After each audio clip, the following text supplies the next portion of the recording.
Nihoyat mana shu yuk mashina obzor qilaman deb qidirib yurgandim va nihoyat do'stim-ku, o'rtoqlar, Hyundai Accent og'ir yuk mashinasini obzor qilamiz. Bitta like bosib qo'ying. Bu videoni qilishimga asosiy sabab Porter yukka zo'r emas, ezilib qoladi.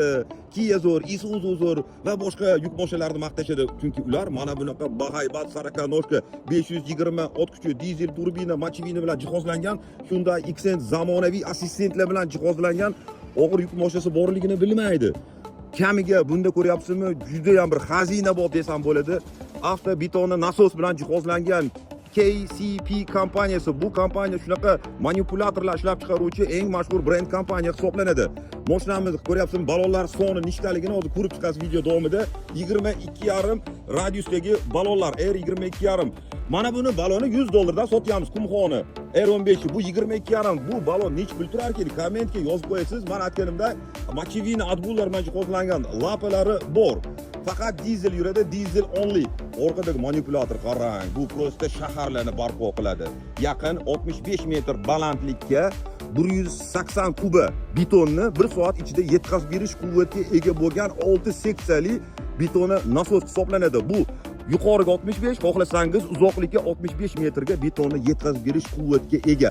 Orqa ikki muz qo'sh ballon. Uni oldidagi esa lentyaga ko'ryapsiz. Barchasi o'sha eng qimmat hisoblangan Qumxo ballonlar bilan jihozlangan. Salonida обогрев, обдув, avtomat korobka, polosalarni ko'rish, торможение, avtonomka. Endi yo'q narsani o'zi yo'q. O'rtoqlar, nima deydi bu mashina?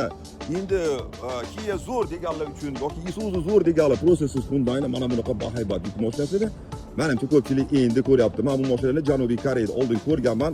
Bundan kichikroqlari ham bor bilasiz. Hyundai 1 tonnadan boshlanadi va mana bunaqa umumiy vazni shu mashina hozir 44 tonnani tashkil etadi. Afsuski eshigi qulf ekan, ichini ko'ra olmadik. Grovni mashinasi nech pul deb o'ylaysiz? Mana bu mashinalar mana bunisi 41,800, mana bunisi 38,5 ming dollar. Bu nech pul deb o'ylaysiz? Kommentga fikrlarni qoldirib qo'yasiz.